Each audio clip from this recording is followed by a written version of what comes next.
Olá pessoal, aqui é o Mitsuru de Tóquio falando. Hoje nós vamos ter a segunda parte da live que nós fizemos com nosso amigo Francis de Viena. A primeira parte ele me entrevistou e a gente conversou bastante sobre Tóquio, sobre o Japão, turismo, cultura, muitas coisas interessantes. E hoje nós vamos fazer o oposto. A gente vai inverter os papéis e aí a minha vez de finalmente ter a chance de entrevistar o Francis de Viena. Tá? O Francis também é guia de turismo lá em Viena, na Áustria. E além disso ele é motorista, ele coordena juntamente com a nossa amiga também, Marise Nakagawa, um grupo de guias de turismo espalhados pelo mundo todo, que é bem legal. E é isso, ele já está online, então deixa eu ver aqui, só um minutinho.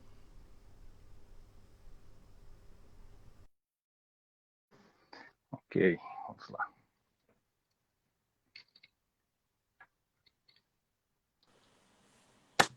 Olá, olá! Francis! Tudo bem? Salve, salve! Salve, Grande mestre, salve! tudo jóia? Tudo jóia! Olá, Maravilha! Ricardo. Ricardo entrou agora. Isso, Fantástico. bem-vindo a todos. Boa noite aqui para o Japão, bom dia para o Brasil, boa tarde para a Europa, estamos tudo misturado. É, mas Como tá é que você bom está? assim. Tá bom. Eu tô bem, tranquilo, né? Uhum. Aqui eu tô estudando, queria só falar para você que aqui a palavra guia oficialmente não se pode falar, para mim. Porque aqui é Certo. tudo atrás da lei, credenciado. Se um outro guia vê essa gravação e eu não falar Entendi. que você falou errado, ele vai falar, Certo. pô, você se vende como guia, mas você não tem credenciamento, Entendi, né? entendi. Então, eu sou oficialmente motorista guia, que Tá. eu acho que no Brasil o termo é conhecido, mas não é um termo assim. Eu acho que Muito toda pessoa usado. que mostra algo pode ser um guia, né? Entendi, entendi. Aqui é um credenciamento de guia mesmo, tem que fazer a Uhum. escola, fazer um curso, tem que pagar, tem que abrir uma empresa para ser um guia credenciado. Certo. E Acho que como cada motorista, país tem as cada suas país tem, leis, né? tem Uhum. lugares que é livre, né? Aqui Isso. na Que é o... Europa, cada vez mais as pessoas estão reclamando que é Hum, muito estudo, é muita informação. Claro que certo. o profissional vire o profissional mesmo, mas Tá. tem muitos turistas que não são especializados. Então, o turista ele Entendi. quer conhecer muito em pouco Uhum. tempo.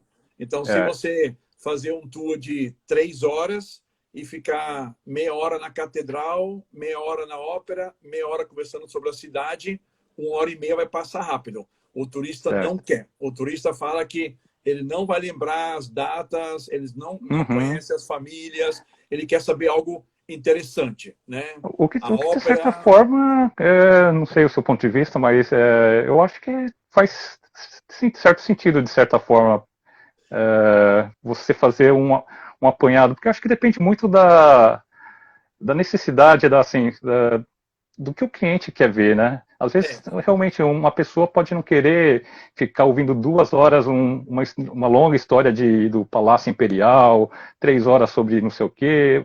Cada vez, principalmente no meu caso, eu vejo que os americanos, eles são eu muito também assim, tenho. Uhum. preferem muito mais quantidade do que você ficar 2, 3 horas no mesmo ponto ouvindo história. Porque história por história, eles falam que, pô, eu vejo pela internet, né? Eu só quero Certo, o basicão de cada spot. certo. O É. que faz certo, não sei, não sei. Aqui, por exemplo, eu já que trabalho 35 anos com turismo e sempre trabalhei como uma pessoa que mostra o mais importante, mostra o mais curioso e o que o turista vai precisar naquele tempo que ele está lá, ok? Certo. Então, a minha experiência é que o turista gosta mais do lado da pessoa que conhece, mas não conhece profundamente, porque o turista ele vai esquecer metade das datas, ele vai esquecer metade das coisas que Exato. o profissional falou para ele, né? Ok? Quero dar um tchauzinho aí para a Leninha, que entrou agora. Opa, Amiga, bem-vindo, Leninha. amiga do Rio de Legal. Janeiro. Joia, joia. Aham. Grato por acordar tão cedo, Leninha, ok? Mas Exato. fica Desculpa gravado. aí, pessoal, porque realmente, devido a essa diferença de fuso, Japão, Áustria, Brasil, fica bem complicado achar um horário que agrade todo mundo, né? Ainda mais no Mas final de semana. Mas ainda bem que pode gravar, deixa gravado, então as pessoas depois veem. Eu vi que a nossa última live, né? Muitas Aham. mais pessoas entraram depois do que atualmente, né? Então, Exato. isso O ajuda. horário, É. infelizmente, não satisfaz todo mundo, mas é isso que você falou. Vai estar gravado, inclusive É. a primeira live já está gravada no IGTV, né? E É isso quem aí. viaja sempre sabe que tem um fuso horário, sempre sabe que tem um pouco cansativo, né? E a nossa Uhum, informação que nós damos é para preparar as pessoas viajar, seja para o verdade. Japão, Tóquio, pessoas podem ler, já ter uma ideia o que fazer, o que não fazer, onde ficar, o É, que comer, etc. É o que a gente mesmo vamos conversar, né? Mas, muito legal essa iniciativa sua, juntamente com a Marise, de estar unindo todo o povo, né? Os guias de turismo no sim. mundo Eu, e eu, levando isso para o público brasileiro, né? Uma facilidade de você viajar pelo mundo na sua língua nativa, é muita facilidade hoje em dia, né? E certo, sem certo. falar que hoje em dia cada vez mais a gente está trabalhando com esses grupos customizados, privativos, então chega daquelas excursões de 30, 40, 50 turistas em É, que poucos, né, se aproveitam do conhecimento do é. guia local e tudo mais. Mas Eu tenho legal. eu tenho a sorte que eu sempre quase trabalhei com o turismo individual. Ou eu trabalhava para empresa que tinham carros, Uhum, depois eu virei taxista e também trabalhava com vários hotéis, ou ainda trabalho com vários hotéis, várias agências de viagem que sempre tem. uhum, Vende aquele grupo, claro, porque oficialmente a parte econômica é a parte mais importante da viagem, né?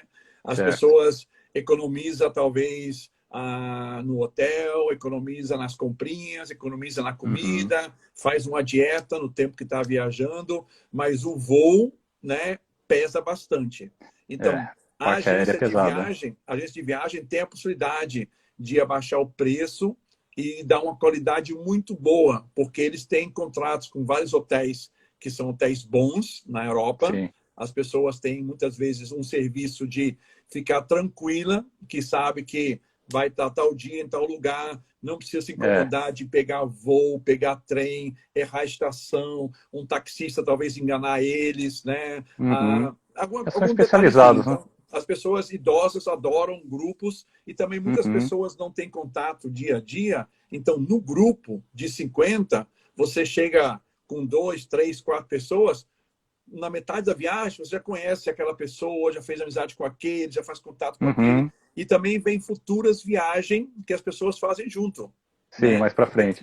O que me Legal, dá legal. pena, o que me dá pena nesses grupos, e muitos falam, né? E aí Hum, vem a vantagem de eu fazer algo individual, porque no grupo tem que ter mesmo uma certa rotina, tem que ter um horário certo, porque o ônibus não tem que ser, o pode horário tem que ser dirigir, respeitado. tem que ser Isso é respeitado, sagrado. é tudo já programado, então você vai em tal Uhum. museu, se você chegar lá e fala, não quero ir, você espera Não no tem ônibus, como, é né? tudo muito No programa engessado, né? está o museu, ok? Tá Uhum. certo? Só se todo mundo do grupo, todo mundo assinar e falar, nós todos É, não só queremos que entrar no é uma museu. coisa complicada você querer mudar o roteiro bem em Não, cima da não pinça. funciona, não Não funciona. tem como Tem, praticamente, né? Você tem que tem, cumprir e acabou, gostando ou não gostando, tem querendo pessoas ou não que querendo. tem pessoas que não vão subir para o alto porque tem medo ou não se sente muito Uhum. bem, uma certa paranoia de altura, então fica Aham. embaixo. O grupo todo vai, né? Entendeu? E a pessoa que é responsabilidade, né? Muitas vezes só tem uma pessoa que é um acompanhante, guia acompanhante que vai junto, né? Ele fica naquela coisa, pô, eu tenho que subir, né? Uhum. Se a metade fica embaixo, ou somente um fica embaixo, eu não Quem que posso vai ficar ficar aquela pessoa responsável? embaixo. Não Então, tem como se desculpa, desdobrar em dois, né? eu tenho que ir com o grupo, né? Então, né? Então, assim, É verdade. muitas vezes fica aquela coisa chata. E também aquela coisa de, muitas vezes tem algum tipo de eventos que tem comida ou hotel está incluído no pacote, né? Aí eu sei de experiência dos meus clientes, né? Que saíram do grupo para fazer individual e sempre as reclamações foram, né? Temos que acordar 6 horas da manhã porque o ônibus tem que chegar meio-dia em tal palácio. Pô, certo. quero dormir 2 horas mais, né? Não dá. Ok? Tá Não tem certo? como, Horário horário é é horário, esses roteiros são meio cedo. engessados e não tem jogo de cintura nessas horas. Aí, Mas, aí a Francis, parte, a parte individual, que ajuda muito, né? É que eu falo, ó, eu faço a programação para os clientes, né? Vários museus, vários palácios, várias alturas, várias grutas, e eles escolhem o melhor do melhor. Né? certo. E quando eles chegam num lugar e eles falam, é muito alto, a fila é muito longa, vamos deixar. A gente faz amanhã, faz de tarde, volta. Então, essa flexibilidade o grupo não tem. Faz a grande diferença, né? Faz a diferença, né? Então, né? E também a parte do carro, né? Já que eu tenho um carro individual, colocando as malas, a gente vê um lago no meio, vê uma coisa interessante, eu saio, já paro e vamos ver. Com ônibus lógico. grande, você Tira fala, foto, que igreja explica. bonita, pode tirar uma foto? Poder até Não pode, ser mas possível. é complicado. As pessoas sabem disso, né? Então, né? A Leninha, que estava aqui, não sei se ela está ainda aí, né? Então, né? Ela veio para cá e fez mesmo turismo, né? Com amigos individuais. Então, a gente foi para vários lugares, né? E, assim, foi ver, sem aquele estresse de... Gente, o ônibus está esperando. Temos que ir, né? Então, fique aí. Quer tirar mais foto? Tira. Não gostou? Fala com o grupo de vocês, amigos, e vocês se entendem. Então, minha especialidade mesmo é o individual. O melhor que tem, né, hoje em dia. Mas isso aí. Emendando aí essa nossa conversa, Francis, você quer falar um pouco mais de como você começou no turismo?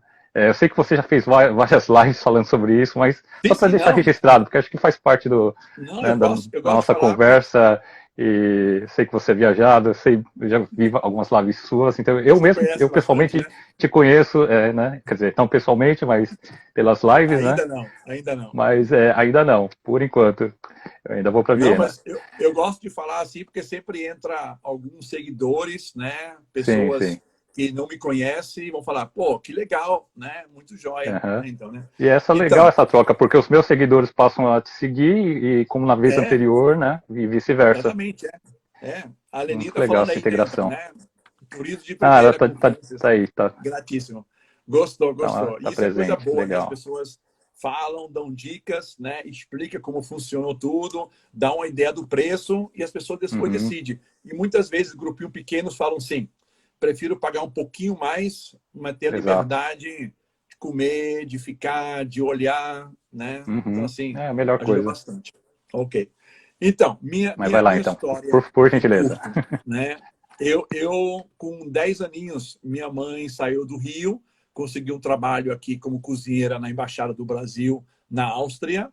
Gostou, ficou. Então, a maioria da minha vida foi mais estudo e a língua alemã do que o português. O português, eu falo assim, bom, se pode dizer, graças à mãezinha que sempre em casa queria falar alemão.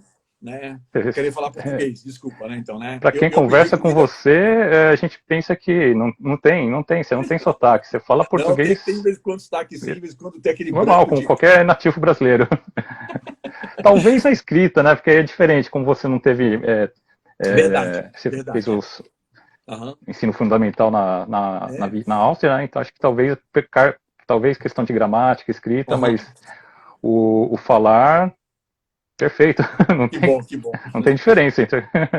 E quando eu tive 18 anos, eu tive que fazer o exército no Brasil, mas minha mãe tinha ainda contato com a embaixada aqui, então ela pediu, se for possível, eu pelo menos fazer parte do exército na embaixada austríaca. E o único trabalho que tinha para fazer naquela época era motorista da embaixatriz.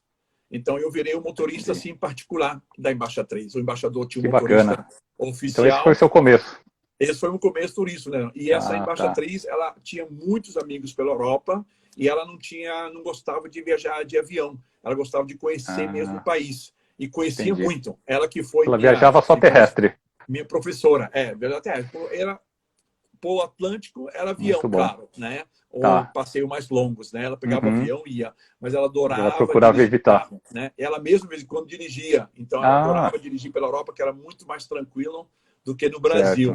Né? Então, a gente começou a viajar pela Europa, eu conhecendo estradas. Naquela época não tinha GPS, era mapa mesmo, informação. Então, já de pequenininho, 18 anos, eu comecei já... Minha cabeça só no guia bem, impresso conhecer, de papel.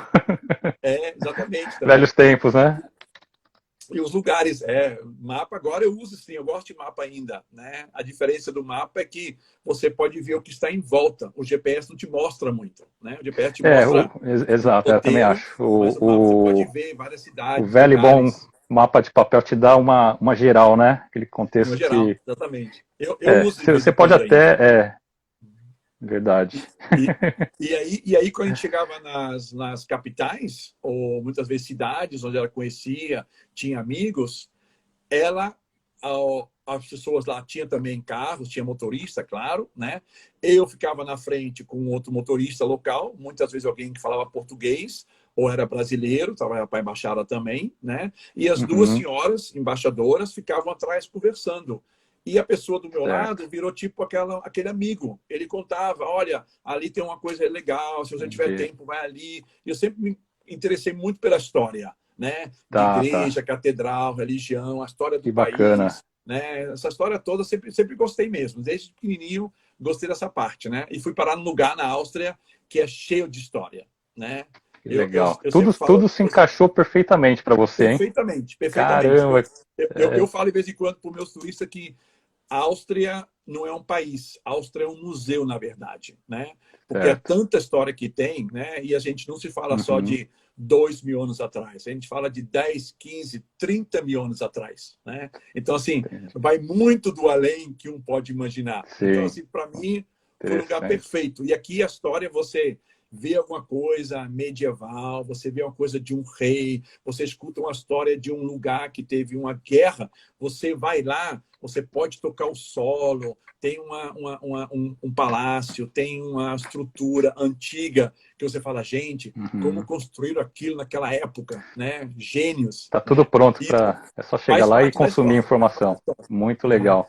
Eu fiquei 1 ano e meio na embaixada, depois o embaixador foi embora, veio outro embaixador, a embaixatriz não queria motorista, eles estavam no apartamento de economizar, então eu fui buscar um trabalho como Sete motorista. Turismo falando, 2 super feras.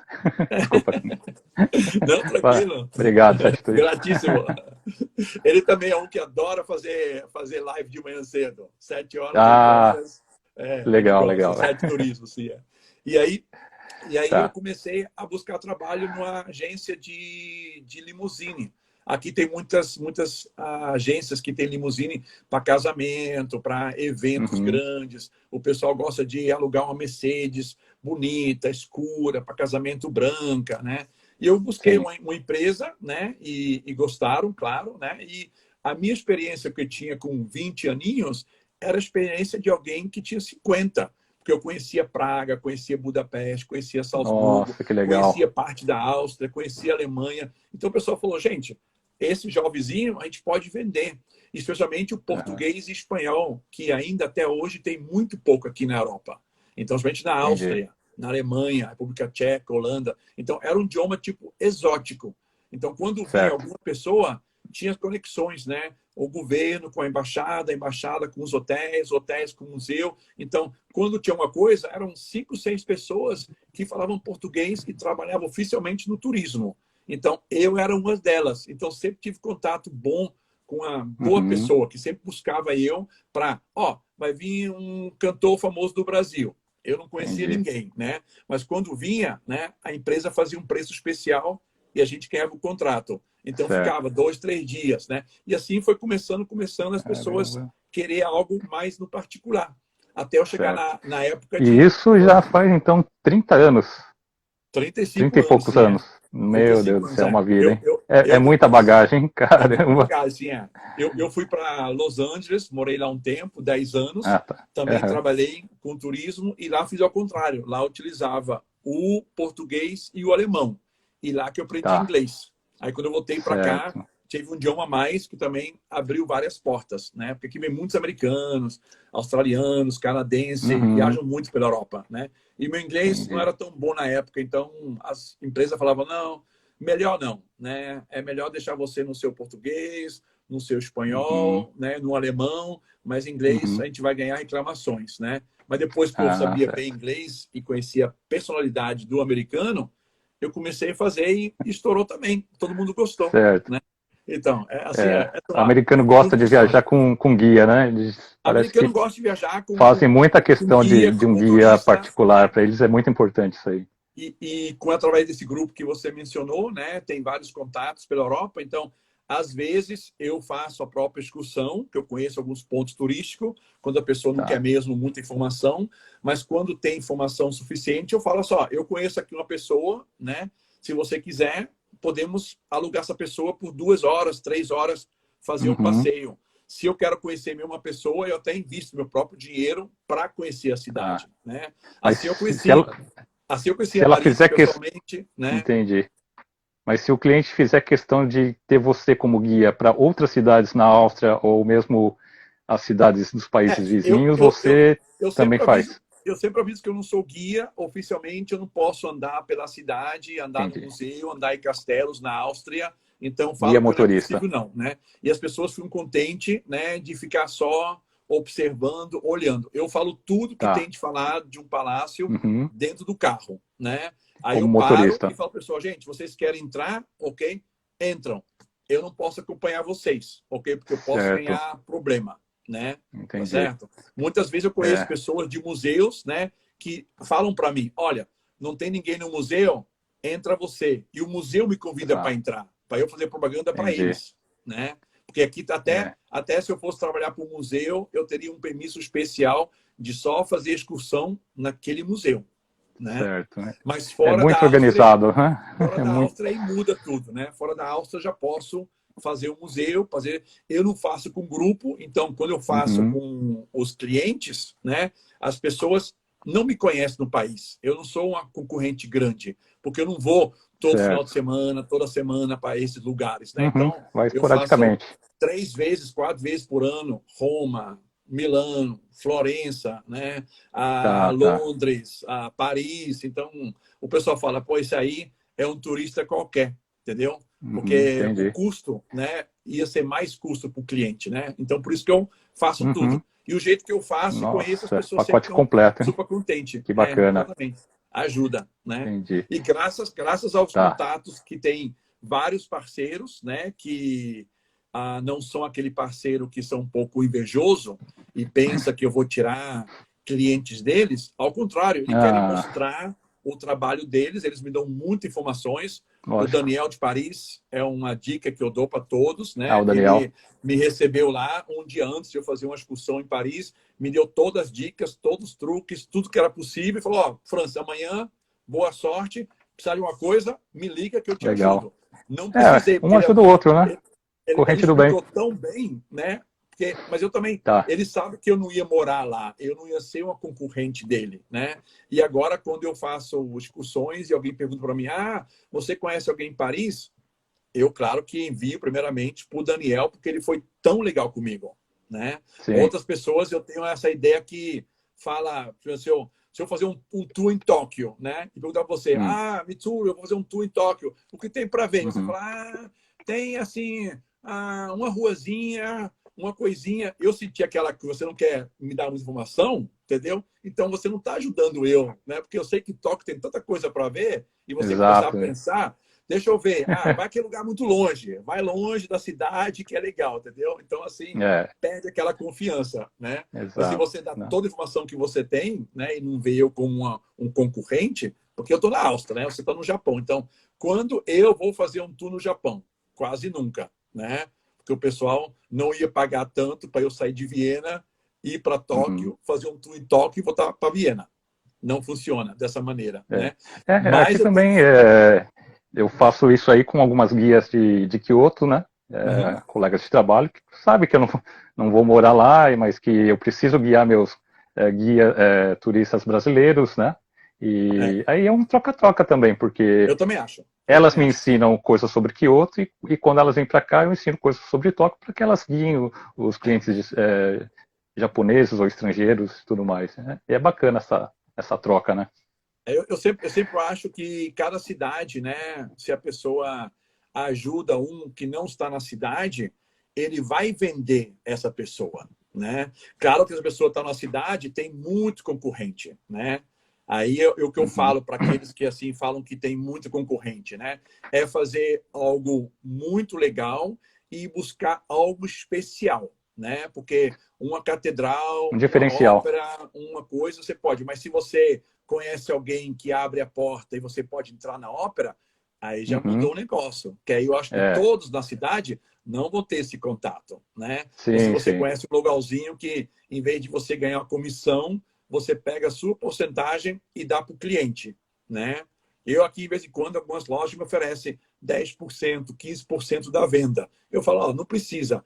É tão pequeno, vamos trocar. Você dá esse 15% para o cliente, né? E quando um dia eu precisar de algo pessoal, você me dá um preço muito legal, né? Então, eu também sou mais esse tipo de parceria do que benefício financeiro. Eu já ganhei aqui de algumas lojas sapatos, calça, camisa, gratuito, porque eu levei muitas pessoas lá, né? Tá. Então, assim, quando a pessoa compra muita coisa, a gente fala assim de 300, 400 euros, seria um Eles dão um agrado. eu ia ganhar 40 euros nisso, né? Não é mau dinheiro, mas eu prefiro que o cliente ganhe 40 euros e depois eu ganhe 100 de desconto da loja, né? Porque para eles, para vender no custo que eles vale compram, muito mais a pena. Vale mais a pena, né? Então, né? Fora a propaganda que eu faço também, né? Então, assim, isso ajuda, né? Então, né? Tem o parceiro aí do Rio de Janeiro, Texwell Tours. Francis, eu fiz uma listinha aqui de perguntas. Vai lá, pergunta. Estou pronto. Tá bom? Posso começar, então? Vamos lá. Por favor. Então, eu sei que você já é bastante viajado, morou... Quanto tempo você falou que você morou nos Estados Unidos? 10 anos. Só 10 anos? Só 10 anos. Tá. Já viajou bastante, Filipinas, na live anterior a gente estava conversando sobre isso aí também, né? Eu queria que você falasse o seguinte, Francis, de todos esses lugares que você viajou, e você, a maior parte da sua vida, você vivendo em Viena, tá? O que você acha que Viena tem de diferente em relação a todas as cidades, não só do mundo, ou se preferir falar em relação à Europa, né? O que ela tem assim de diferente, por exemplo, que a diferencia das outras cidades? Para mim, que já é austríaco, né? Para mim, aqui são os contatos que eu tenho. E, claro, pelo passaporte, a segurança muito forte. Né? Então, qualquer país que eu vou, eu precisar de voltar para a Áustria, eu volto para a Áustria, não preciso pensar de papel, documentos, permisso, idioma, entra tudo rápido, né? Mas assim, para turista, né, quando vem para cá, a diferença que muito faz é tipo de segurança, honestidade, o conceito de limpeza que a cidade tem. A cidade, as pessoas, assim, o austríaco não é aquela pessoa muito esperta, né? Como o carioca, o brasileiro, que sabe, talvez, na parte de um problema, escapar rápido e conseguir resolver o problema. O austríaco não. O austríaco tem um problema, ele vai pensar quais são as maneiras que ele pode resolver o problema. E isso pode demorar bastante. Né? Tem muita semelhança com o povo japonês que você está falando. E nessa parte, muitos ficam muito deprimidos. Né? E já que falta essa ideia de flexibilidade, né? Muitos seguem o caminho, ok, já que tem um problema, tem.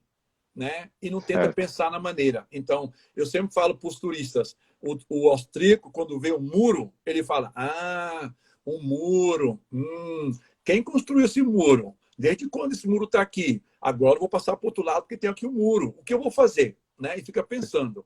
O brasileiro vai para a direita, vai para a esquerda, sobe o muro, cava, vai abaixo do muro, pega um martelinho, faz um buraquinho para começar a fazer um buraquinho maior para poder passar. O brasileiro se vira. Ou o brasileiro é mais emocional, ele vai pelo feeling, né? Já eu acho que a impressão que eu tenho é que o austríaco e o japonês, ele é muito mental, né? Mas é muito racional.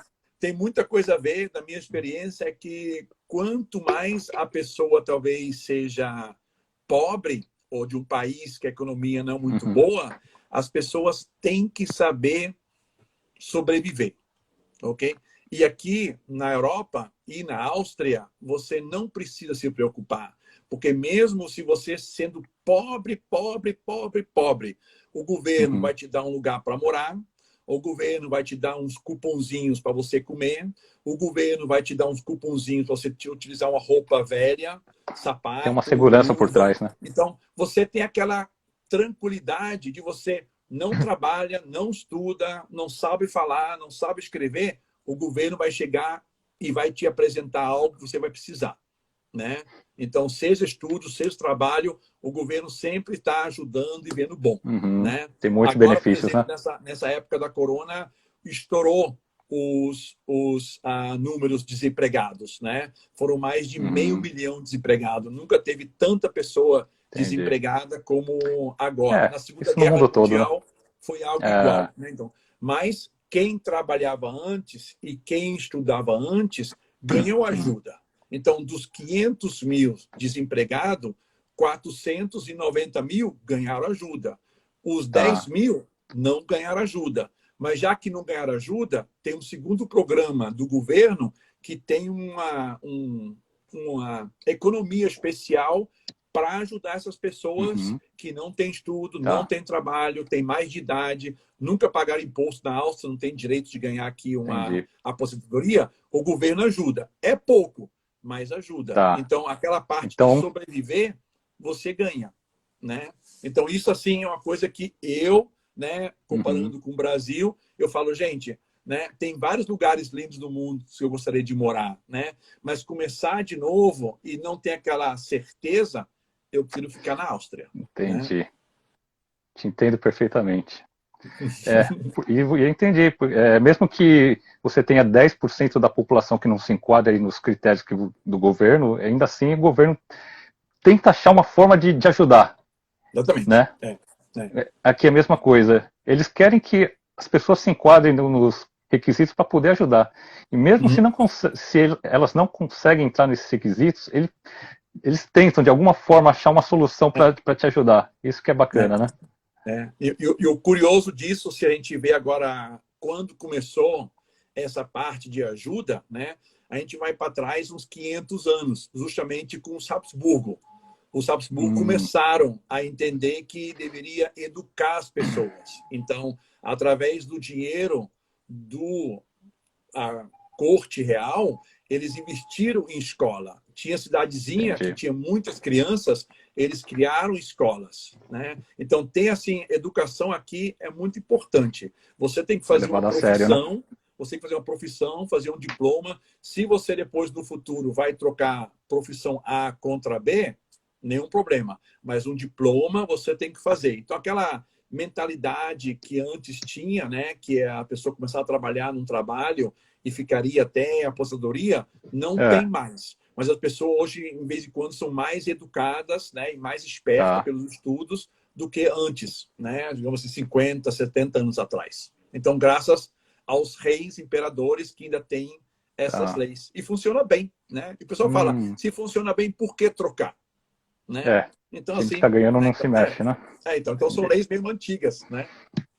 Interessante, muito interessante. Tá. E Francis, vamos voltando um pouquinho para o turismo para brasileiro.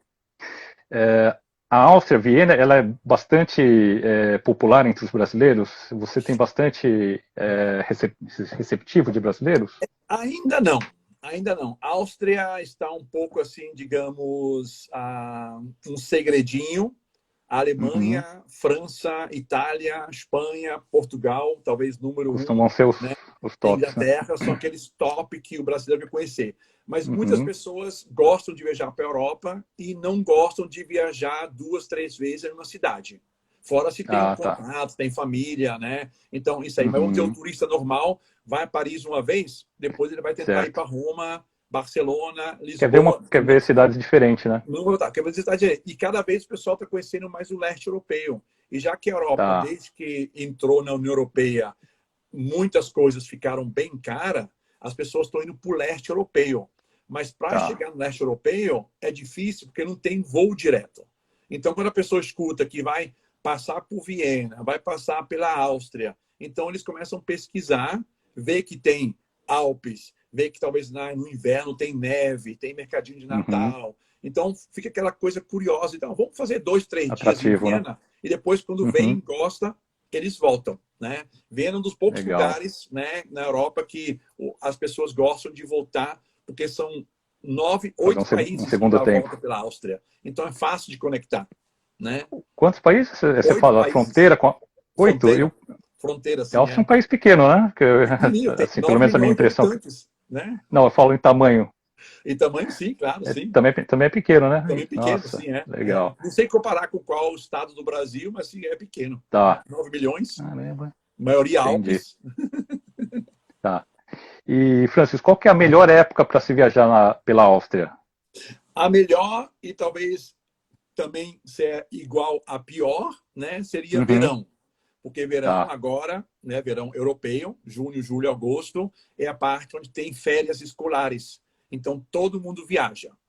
Então, o pessoal está cruzando a Europa, né? O alemão quer ir para o sul, o italiano quer ir para o norte, e a Áustria está no meio de uma cruz, né? Cruzilhada. Então, o pessoal passa por aqui. Está bem no miolo da Europa. E o verão aqui é bom porque até as 9, 10 horas da noite tem luz, é claro, temperatura entre 25, 26 até 35 graus, né? Chove um pouco no começo do verão, junho, julho, né? E depois, a partir de agosto, setembro, começa a esfriar, aí entra o outono, né? Você estava falando que julho foi bastante chuvoso aí também, né? Foi bastante chuvoso, sim. Julho foi assim, tipo um abril, né? É. Hoje está um dia bonito, hoje está aqui 28 graus. Né, com sol. Tá bom. E eu já vi notícia que agora, por causa da epidemia, colocaram sinais nas piscinas públicas. Então, tem um sinalzinho lá verde, amarelo, vermelho. Quando entra um tanto de pessoa, eles botam vermelho. Aí o pessoal tem que ficar fora esperando. Né? Então, já avisaram que mais ou menos umas 30 piscinas públicas já estão com o sinalzinho vermelho. Para o pessoal não ir agora para a piscina. Né? Bem inteligente esse esquema. Muito bom. Educação, né? E o pessoal você falou que agora está então período de férias de verão, julho, agosto, parte de setembro também, né? E o pessoal, Brasil, como é que está aí a situação? O pessoal está viajando? O pessoal está viajando, mas a Áustria colocou uma lista de vários países que não deveriam entrar. Segunda-feira que vem vai entrar a Espanha na lista, porque são muitos casos novos. Então, Espanha falaram que se você já tem hotel, já tem voo, já tem trem, já tem passagem, vai. Mas quando voltar, tem que fazer um teste do Covid, né? Ou fazer um teste na Espanha, que não pode ser mais do que 3 dias, velho, né? Entendi. Então, ou ficar 14 dias em quarentena. Então, para o Brasil, as fronteiras estão fechadas para a União Europeia. Então, fora se a pessoa é residente, ou tem um permisso de trabalhar, ou vem estudar, mas turismo não pode. Uma pena. Né? Então, mas isso em relação à Espanha, no caso, né? Isso é a Espanha, Portugal também. Para os outros países? Brasil, terceiros países, né? A Itália, e Alemanha, Suíça, Itália, como é que está? A Suíça está tudo tranquilo ainda, está aberto ainda as fronteiras, né? A Itália, eles falam para não ir para Lombardia, porque lá é o epicentro da Itália, foco lá, né? Mas tomar conta, né? Então, os italianos estão assim, todo mundo está com pena porque os hotéis estão abertos, mas está vazio. Então, o turismo é um dos lugares que sofreu mais, né? Porque os hotéis, restaurantes, eventos, boates, discotecas, não pode abrir ainda, né? Então... E a Áustria, ela é muito dependente do turismo? Porque eu não sei se eu vi certo... Não tanto.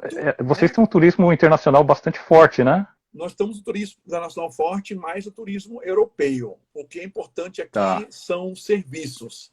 Muitas empresas internacionais têm aqui uma base, porque para viajar ao país leste é mais fácil pegar um carro ou trem da Áustria do que ter uma empresa no leste europeu.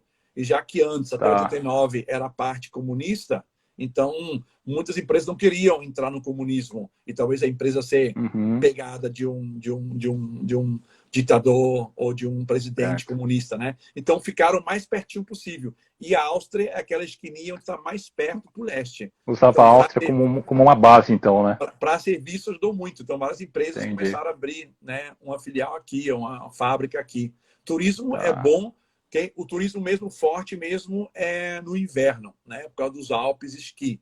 Então, vários campeonatos de esqui, né? O esporte de verão não temos aqui. Assim, futebol, tênis, vôlei, existe, mas não é assim, um esporte top do mundo, né? Entendi. Mas Viena, no caso, ela chega a ser uma cidade muito... Como é que fala? Muito turística? Vocês têm problemas de overtourism, sabe? Até agora, ainda não. Ainda não. Viena é assim um ponto... Tipo Madrid, pessoas... acho que Amsterdã é muito famosa por ser muito turístico e causar inúmeros problemas com o pessoal local, né? Várias cidades na Europa têm um pequeno problema que elas foram feitas de uma forma medieval, redondinha, pequena. Viena tem vários pontos turísticos que não estão no centro da cidade. No centro, ela enche bastante no verão. O ano passado, era assim mesmo, cotovelo com cotovelo, passando, porque eram grupos. Então, grupos vai, né? E volta, tipo Florença, tipo Roma, tipo Londres. Tem uns pontos que todo mundo se encontra, né?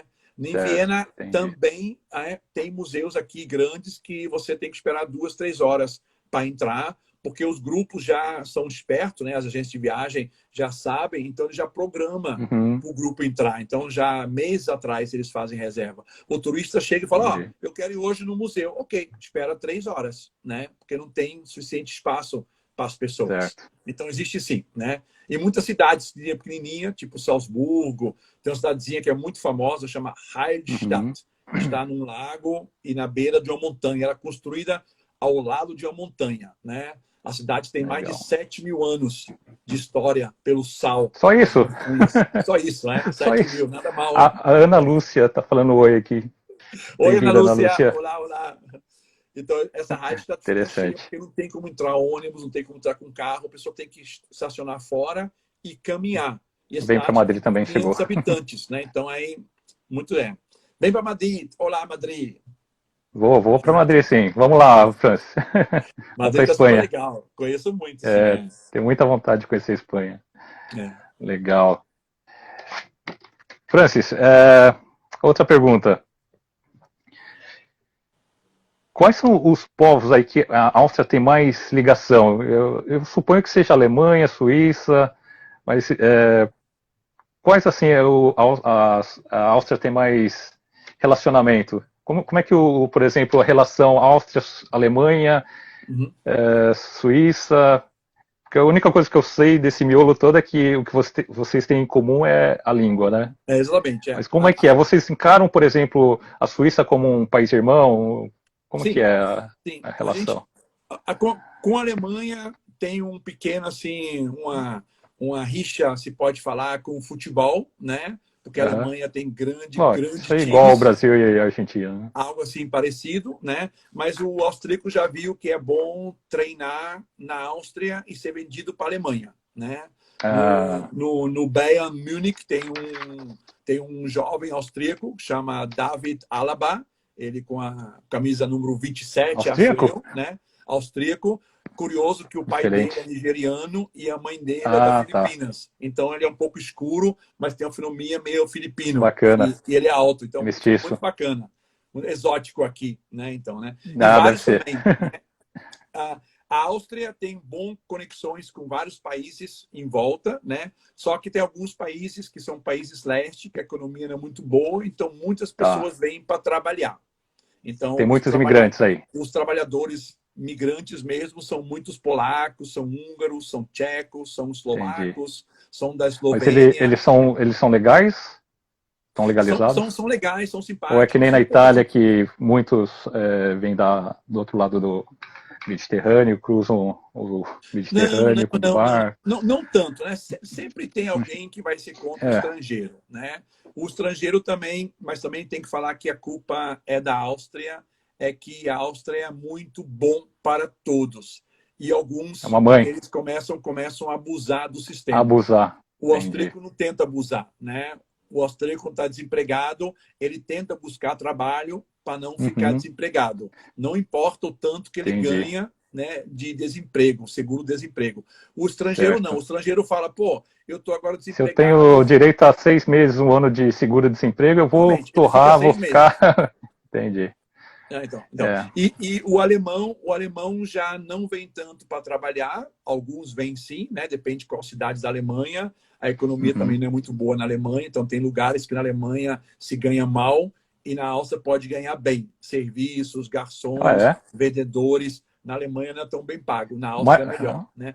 Mas o que o alemão vem mais aqui é porque aqui as escolas são melhores, universidades são melhores do que na Alemanha. Olha. E também mais barato.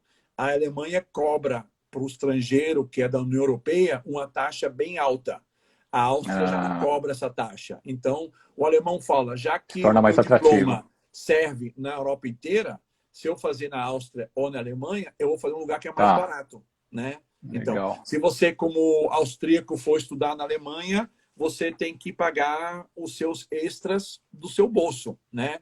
O alemão que vem estudar na Áustria, o governo ajuda ele a encontrar uma casa para estudante, ajuda ele a encontrar um trabalho, né? Caramba! Então, 52 ou 53% de todos os estudantes na Áustria são alemães, né? Então, tem mais alemães estudando aqui do que austríacos estudando nas escolas. É curioso. Interessante, hein? Mas por causa da maneira, né? Entendeu? Certo. Então, assim, eu encontro muitos alemães aqui, né? Bem fácil, né? Legal. E, ok, mais uma pergunta, Francis. Vamos falar agora Áustria, Japão. A gente começou a falar um pouco na live passada. Você comentou que tinha, inclusive, um parque. Um parque, Você se lembrou desse parque aí, o nome dele? Eu lembrei, sim. Sentai se chama ele, mas é de um senhor japonês, mas eu não fui ainda lá, eu vou ainda lá para tirar umas fotos para você. Ok? Tá certo? E a comunidade japonesa aqui é bem grande, mas mais para estudos de música.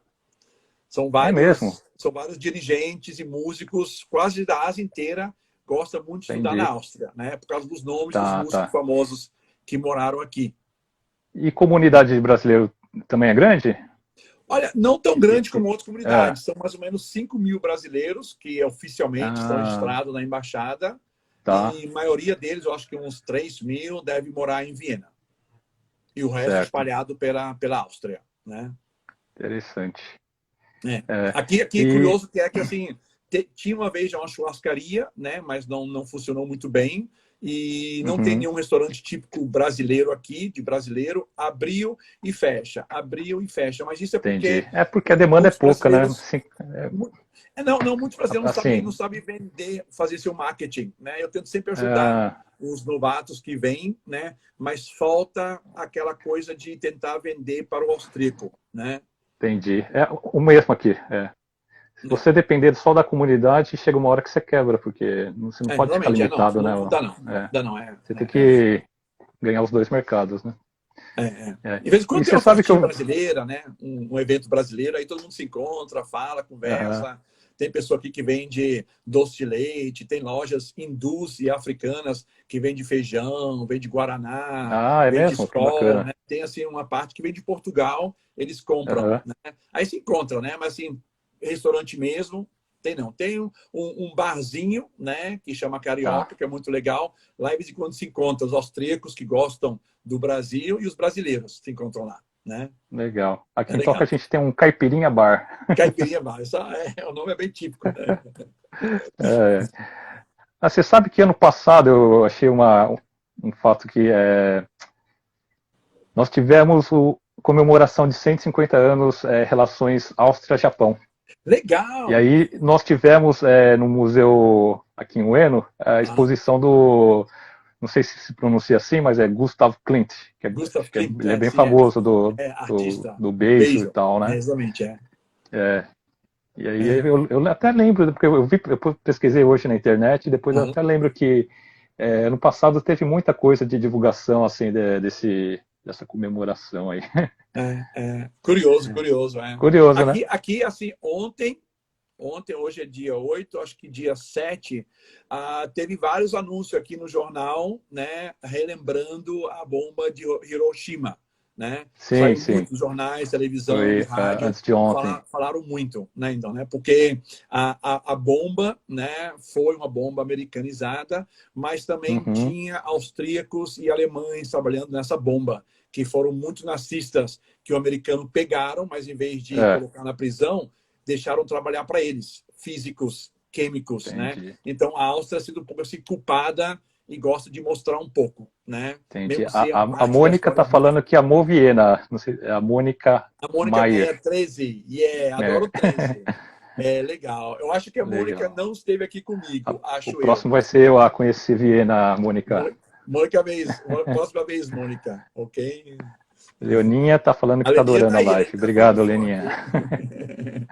Legal. E, Francis, você falou aí no nazismo, né? O Hitler era austríaco, né? Austríaco, sim, é.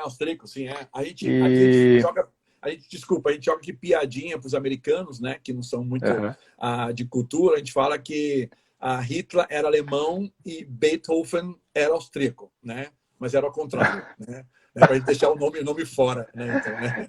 Entendi. Mas Hitler sim, foi austríaco, sim, é. E deixa eu perguntar, o fato dele ser austríaco, existe algum tipo de preconceito assim em relação aos estrangeiros, em relação ao povo austríaco, ou não tem nada a ver? Olha, acho que não tem nada a ver, não. Em vez nada a ver, né? Por causa do idioma de ser duro e as pessoas também ser um pouco assim... As pessoas aqui não são rudes, as pessoas aqui são educadas, né? Mas assim, aqui num restaurante, a gente aprende de já saber o que vai comer antes de ir para o restaurante. Então, é bem típico você, como turista, que não sabe, naturalmente, o que o restaurante tem, o cara vem logo perguntando o que você quer beber e comer, né? Então, eu sempre falo, né? Os dois pensamentos faz sentido. Você pensa, né? Pô, nem bem entrei e já está pedindo para comer, eu não sei o que você tem para comer. E o garçom pensa, pô, você entrou e não sabe o que comer? Onde você vem? Entendeu? Porque a educação é diferente, né? Então, eu tento explicar para as pessoas que, né? E muitas vezes, claro, né? Uma pessoa rude, uma pessoa má, uma pessoa que fala duro, na história você vem rapidamente com Hitler, né? Não tem Acaba um associando, né? de filme, não tem uma música. É questão de estereótipo também, né? Então, também, né? Então, né? E eu falo para os brasileiros, né? Então, mesmo assim, brincando, não fala a palavra Hitler. Não é legal, não é legal. Não fala o sinal, porque os austríacos vão levar muito mal. Né? É uma brincadeira meio sem graça. Aqui tem leis que não pode fazer o sinal do Hitler, né? Estender a mão para frente. Então, quando você mostrar, né? Mostrar, é melhor fazer assim, ó. Tá ali ou tá ali, do que esticar a mão, né? Porque o pessoal não vai entender. Quem está de longe não escuta o português, não entende, vai falar, pô, o cara tá no símbolo do Hitler, né? E para provar por isso que você não fez, você mostrou somente que a sua esposa está ali, né? E levanta o braço. É complicado. Entendi. Né? São detalhes. Tá certo. Eu ia perguntar sobre a questão da pandemia, mas a gente acabou falando rapidamente sobre isso, de certa forma, né? Mas então, assim, a situação da Áustria, tirando o turismo, no caso, né? Como é que está a situação? O pessoal está trabalhando? Quantos por cento da força de trabalho está realmente indo para o trabalho? Ou seja, porque não é só turismo, né? Tem indústria, tem comércio. Aquela onda de home office, né? Que muitos trabalhos, em vez de fechar, né? Muitas lojas, muitos escritórios, eles tentaram mandar as pessoas para home office. Muitos aceitaram, claro, né, do que ficar desempregado. Mas pouco a pouco a Áustria está abrindo, mas a Áustria faz algo que eu sempre falo que o Brasil também deveria fazer, é escutar o que está acontecendo na Europa, né? E a Áustria vê os países em volta, o que está acontecendo. O exemplo foi agora, né? A Espanha, as últimas semanas, cada vez o número aumentando de infectados. Então, nós falou só, o austríaco não vale a pena viajar agora para a Espanha. Os austríacos que estão na Espanha, cuida-se, né? Vai na embaixada, vai no local, se puder, claro, né? E faz o teste para você estar livre. E quando você volta para o país, faz o teste também, ou fica 14 dias em quarentena, né? As Entendi. pessoas fazem isso. E as escolas já abriram, mas agora começou a férias escolares, então fechou, nem bem abriu, fechou outra vez, porque é férias escolares, né? Mas agora voltaram, voltar máscaras nos mercados. Antes era sem máscara, agora máscara. Desde o começo, máscara em lugares públicos, lugares dos estados, e também transporte público tem que usar máscara, é lei. 50 euros a multa, quem não usa, né? A máscara custa 1 euro, então não vale a pena comprar 10 máscaras do que pagar 50, né? E eles controlam mesmo, né? Mas as pessoas estão ainda preocupadas, principalmente mais pessoas idosas, que a Áustria é um país de idosos. Então, mas de modo geral, eu acho que a Áustria está com a situação bem controlada.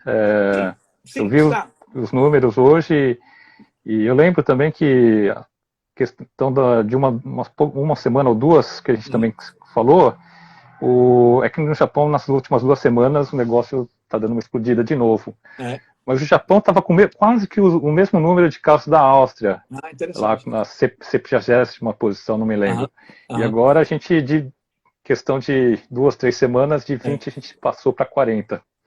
Aqui o nosso medo, né, que tem muitos austríacos que têm famílias ou são de países, né, onde está o vírus mais alto. Então, na Croácia, na parte da Itália, na parte da Espanha, certo, na França. Então, as pessoas vão visitar as famílias e depois eles voltam e traz o vírus com eles. Então, esse é o problema, né? E muitas pessoas que agora tive amigos que foram para a Grécia e eles voltaram e falaram, gente, a gente voltou, não tem controle nenhum no aeroporto, né? Então, você viaja com 50, 60, 100 pessoas, você não sabe quem tinha o vírus no avião, né? E depois vai notícia de a pessoa que chegou da Grécia teve o vírus. Você fica em pânico. Onde da Grécia? Qual dia? Qual complicado, lugar? Né? É complicado. Porque já que o país é tão pequeno, é fácil de entrar e sair por várias esquinas. Sim. Né? Entendeu? Ainda mais rodeado por 8 países. Pro Brasil, que tem poucas entradas da Europa, é fácil controlar, né?